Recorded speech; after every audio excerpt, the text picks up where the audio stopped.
اما زیدت لسر خستنا سکتورا کال هرما کردستان را واستن به میوانداری رزدار عبدالقادر احمد اندام مکتب تنفیزی کتیا سندیکای کریکار کردستان که عبدالقادر سپاس با آماده بونا و بازار کال هرما کردستان تیرک خستن زو با آوعی کی کو د برجواندیا کریکار و برجواندیا آبوریا هرما کردستان دا بیتن هم که سندیکا وان رکستنان چاوا دبینن چاوا تیدا برجداران هم بخوا در رکستنا آویده پێشەکی بە ناوی خی گەورە بەخشندە زۆر سپاس بۆ ئەو دەرفەتی کە پێتان دایم بۆ ئەوی بتوانین هەندێک کێشەی کرێکاران یاخود گرفتی کرێکاران کە هەیەە ڕۆژانە لە هەرێمی کوردستان باز بکەین. مەسەلەی بازاری کار جێی دەستخۆشیە کە حکوومەتی هەرێمی کوردستان لەم کابینەیە لێژنەی باڵای بازاری کاری پێکهێنرا کە ئێمەش تێدا وەکو یەکێتی سەندیکاکانی کرێکاراندا ئێمەش تێدا نوێنەرەمان هەیە لەو لێژنە باڵایە. لەو لێژنە باڵایە بە سەرپەرشتی وەزیری کار و کاروباری کۆمەڵایەتیە ئێمە لە سەندیکای کرێکاران توانیمان لەو لێژنەیە چەند پێشنیارێکی کۆنکرێتی بدەین ئەم لێژنەیە کە خۆی لە چولێک پێشنیار دەبینەوە بۆ باشترکردنی ڕەوشی کرێکاران لە هەرێمی کوردستان. ئەو پێشنیازە گەیشتنە کوێ گەیشتنە ئەنجامەکیان چونچوونی کاری لەسەر کراوە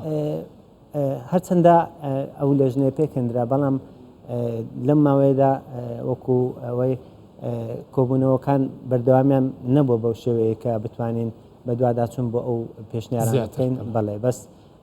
ئەمە یەکەم جارە کە لێژنەی باڵای بازاری کار پێک دەهێنرێ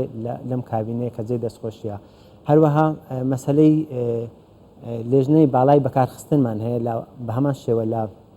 وەزارەتی کار و کاروباری کۆمەڵایەتی کە ئەمەش جارێک کە ئەکتیف کرایەوە کە پێشتر هەبوو بەڵام لەم کابینێ جێی دەستخۆشی جارێک کە ئەکتیف کرایەوە و لێژنەکە کارا کرایەوە. ئێمە جێی دەستخۆشیە کە مەسەلەی بەکارخستن لە هەرێمی کوردستان دوای بڕیاری 1970 سەرۆکایەتی ئەنجومەنی وەزیران لە 2022 بەڵێ کە ئەم بڕیارە دەرچوو بۆی کە بتواندرێت دەستی کاری ناوخۆیی بەکار بخسترێ و ڕێژەی کرێکاری بیانی دیاری کردەوەی کە خاوەنکاران نەتوانن لە 125 کرێکارانی بیانی بەکارجێبەجێکردنەوەیدا چاوا دەبینن نەهاوێ بڕیارێ لەسەر هەمویان بەڕاستی ئەم جێبەجێکردنە لەسەر هەمومان ئێمە وەکو سەندیکای کرێکاران بەرپرسین لە جێبەجێکردنی ئەم پێشنیارە ئەم بڕیارە عەفەن و هەروەها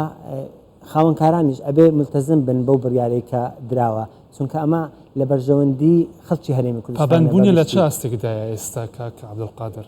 خاوەن پڕۆژەکان خاوەن کارگەکان؟ بەڕاستی خاوەن کاران هەتاوەکو ئێستا کەمتەرخەمن لەوەی هەندێک کەمتەرخەمن لەوەی کە بڕیارەکان جێبەجێ بکەن بەڵام ئەمە لێژنەکانی پشکنینی کارمان هەیە لێژنەکانی دەستەبەریمان هەیە هەروەها لێژنەکانی تەندروستی و سەلامەتی پیشەییمان هەیە کە بە شوێن ئەو شوێنانەدا دەگەڕێن کە خاوەنکاران پابەندی ڕێنمایەکان دابن چونکە بێگومان خاوەنکاران هەندێک لە خاوەنکاران لەگە ڕێزم خۆیان ئەدزنەوە لە پابەندبوون بە یاسا و بە ڕێنمایەکانی حکوومەت ئەمەش سزای بەدواوەیە کە زۆر لە خاوەنکاران دراونەتە دادگا کەوەی مافی کرێکاران بە ژمارە هیچ شتێکی وا لە بەردەستمان هەیە بزانین ئەوانەی کە تووشی سزای لەو شێوە بن چونکە پابەند نەبوو بن بە بڕیاری جێبەجێکردنی 1975ەکە؟ بەڵێ من ئامارێکم لایە ئەوە ئامارە ئەو پرۆژانێک کە دراونەتە دادگا لە 2023 ئامارەکەم لایە کە ئاماری وەزارەتی کار و کاروباری کۆمەڵایەتیە 303 پرۆژە دراونەتە دادگا و هەروەها لەلایەن کرێکارانی شەو سکاڵا هەبووە کە 2023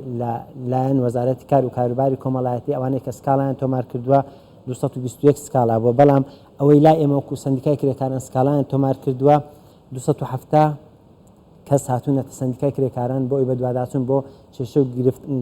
گیر و گرفتەکانی کرێکاران بکرێ کە ئەمەش بە گوێرەی ئێمە 7 لقمان هەیە لە سنووری هەرێمی کوردستان لە هەر لەقەو ئێمە پارێزەری خۆبەخشمان هەیە ئەو کێسانە هەندێکیان لە ڕێی سەندیکاوە کێشەکانیان چارەسەر کراوە بەڵام هەندێکیان دراونەتە دادگا و لە بەرژەوەندی کرێکاران کێشەکان لە دادگای کار یەکلایی بوونەتەوە. باشە کاک عەبدولقادر ئەوێت و پابەند نەبن بە بڕیارە 1975 هوکارە بچوو بەدگەڕین بۆچی پابەند نابن مانەمە دەستێ نافخۆیە هەیە و دکارن کارین تمام بکن هندک پسپوری نبن کو بوی پسپورین کو نبن جی رپیدای کارمنده بیانی بینیتن بێگومان ئەوەش دەگەڕێتەوە سەرەوەی کە خاوەنکاران لە بەرژەوەندیان یان وا بە هەڵە تێگەیشتون کە ئەوە لە بەرژەوەندی خاوەنکاران نیە بەڵام بە پێچەوانەوە ئەمە لە بەرژەوەندی خودی خاوەنکارانیشە چونکە ئەگەر ئێمە بین سەیری کرێکارانی بیانی بکەین زۆر لە کرێکارەکان دەستەبەریان بۆ ناکەن خاوەنکاران خۆیان ئەدزنەوە لەوە لەبەرەوە ئەوەن وا ئازانن کە خەڵکێک کە دەستەبەری بۆ نەکرا ئیدی لە بەرژەوەندی خاوەنکارەکەی بە پێچەوانەوە لە بەرژەوەندی خاوەنکارەکەش نیە کاتێک کە کێشەیەکی بۆ دروستە بێ یاخود کە تووشی ڕووداوێکی لە ناکاوە بێ ڕووداوێکی ناخۆش ئەم کرێکارە ئەو کاتە بەرپرسە بێ خاوەنکارەکە لەوەی کە هەتاوەکو ئێستا دەستەبەری بۆ ئەم کرێکارە نەکردووە واتە کاری ڕەشی پێکردووە کە کاری ڕەشی سزای بەدواوەیە بێگومان ئەمە سزای زوجە سەلامەتی کرێکارەکانش دەکەوتە ژێر مەترسیدا بێگومان ئەمە وا دەکە تووشی ڕووداوی نەخوازراوە بن سەبارەت بەمە ئەماری نوێمان هەیە لە ئەم ساڵدا ئێمە ئامارەکان جیاوازن ئاماری وەزارەتی کار و کاروباری کۆمەڵایەتی لەگەڵ ئاماری ئێمە کەم یا زیاد ئامارەکانمان جیاوازن بەڵام ئەو ئامارەی لای ئێمەیە ئەو ئامارەی لای ئێمەیە لە 2016ەوە تاوکو ئێستا 340 کرێکار گیانیان لەدەستداوە ئەم 6 مانگی ئەم ساڵ لە هەرێمی کوردستان 33 کرێکار گیانیان لەدەستداوە پارساڵ 53 کرێکار بوو ساڵەکانی تریشم لایە ئەگەر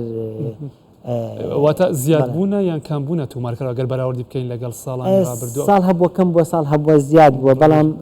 33 کرێکار لەم 6 مانگە بەڕاستی ئامارێکی خەتەرناکە پێم وایە ئەمەش ئەوەش دەگەڕێتەوە سەرەوەی کە خاوەنکارم پابەندی ڕێنمایەکانی تەندروستی و سەلامەتی پیشەیی نابن ئێوە بە چ ڕوڕێک دەگێڕن بووە هەم هوشیارکردنەوەی خودی کرێکارەکان کە خۆیان دەبێ قبوڵ نەکەن ئەوە بە ژیانم کەوتە ژێر بەداخۆ ئێمە هەتاوەکو ئێستا کە نوێنەرایەتیمان هەیە لە لێژنەکانی دەستەبەری کۆمەڵایەتی بەڵام نوێنەرایەتیمان نییە لە وەکو سەندیکای کرێکاران لە لێژنەکانی تەندروستی و سەلامەتی پیشەیی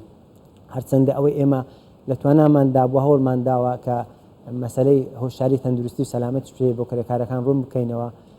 بەپێی ئەو توانایی کە لەبەردەستمان بووە بەڵێ باشە گەلێک سپاس بوو زۆر سپاس ڕێزدار عەبدولقادر ئەحمەد ئەندامی مەکتەبە تەنفیزی یا سەندیکای کرێکاران هەرێما کوردستان سپاس بۆ ئامادەبوونەوە و بانزانیاریان سپاسی ئێوەشەکەم